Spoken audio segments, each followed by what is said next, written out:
Halo Menes Velas, kali ini kita akan bahas sesuatu yang mungkin kamu pakai setiap hari. Kita akan bahas Kris, metode pembayaran digital yang diciptakan oleh Bank Indonesia. Yuk simak sampai habis.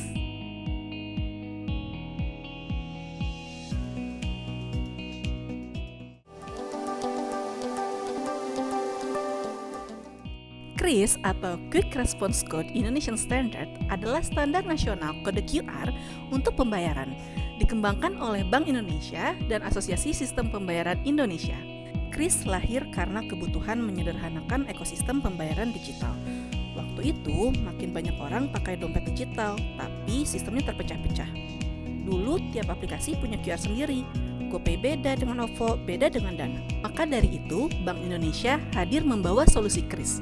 Cukup satu Kris bisa dibayar pakai aplikasi apa saja. Kris resmi dilancarkan pada 17 Agustus tahun 2019. Dengan semangat unggul, universal, gampang, untung, dan langsung, Kris jadi jawaban atas kebutuhan transaksi cepat, mudah, dan aman. Di masa pandemi COVID-19, Kris jadi penyelamat. Transaksi tanpa kontak langsung sangat dibutuhkan untuk mencegah penyebaran virus. Maka penggunaan Kris melonjak tajam.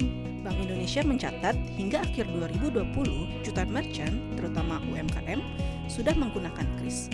Karena cukup tempel stiker QR, bisa langsung terima pembayaran dari berbagai aplikasi. Saat ini, aku lagi ada di salah satu UMKM yang menggunakan Kris. Halo Bapak, gimana Pak rasanya sekarang sudah ada Kris gitu? Jadi permudah pembayaran sih. Oh, lebih mudah ya Pak ya, jadi nggak usah kembalian gitu ya Pak ya? Jadi nggak usah ada kembalian ya. Oke siap, begitu kira-kira komentar dari penggunanya. Ya, kalau Bapak mau tanya gimana rasanya sekarang kalau udah ada Kris Pak? Ya alhamdulillah dari semenjak pakai Kris alhamdulillah jadi penjualannya agak meningkat. Jadi simpel aja sih, jadi langsung masuk rekening duitnya. Oke. Jadi ramai apa ya? Baik, terima kasih Pak. Sejak tahun 2019, pertumbuhan Kris luar biasa. Di kuartal 1 2025, ASPI mencatatkan volume transaksi Kris tumbuh 199% per tahun dibandingkan tahun sebelumnya. Jumlah pengguna dan merchant juga mengalami peningkatan dengan jumlah pengguna di tahun 2025 mencapai 56 juta dan jumlah merchant mencapai 38 juta yang didominasi oleh pelaku UMKM. Kris sekarang bisa dipakai di mana-mana. Warung, masjid, pasar tradisional, transportasi umum, dan tempat wisata. Dan biaya transaksinya super murah, mulai dari Rp1. Sekarang, Kris nggak cuma dipakai di Indonesia. Bank Indonesia sudah bekerja sama dengan negara-negara ASEAN seperti Thailand, Malaysia, dan Singapura. Turis dari sana bisa bayar pakai aplikasi mereka di Indonesia dan juga sebaliknya. Orang Indonesia bisa pakai Kris saat traveling ke negara-negara itu.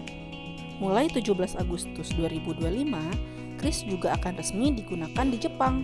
Kerjasama dilakukan antara Bank Indonesia dan Kementerian Ekonomi Jepang atau METI melalui integrasi Kris dengan sistem JPQR. Artinya, kamu bisa belanja di Jepang pakai Kris dari aplikasi Indonesia.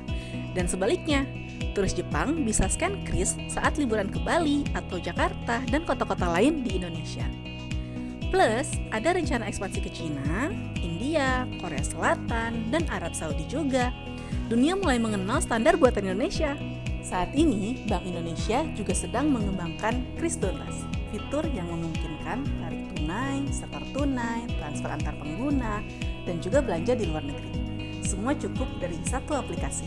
Satu QR Code gak cuma alat bayar, Kris jadi alat keuangan yang menyeluruh. Kris adalah contoh nyata bagaimana teknologi bisa membuat hidup lebih mudah, sekaligus mendorong ekonomi digital. Dari tukang bakso keliling sampai ekspansi ke Jepang. Kris menunjukkan kalau inovasi buatan Indonesia bisa bersaing secara global. Sudahkah kamu pakai Kris hari ini? Kalau kamu punya pengalaman unik pakai Kris, tulis di komentar ya. Jangan lupa like, share, dan subscribe biar nggak ketinggalan konten menarik lainnya. Sampai jumpa di video berikutnya.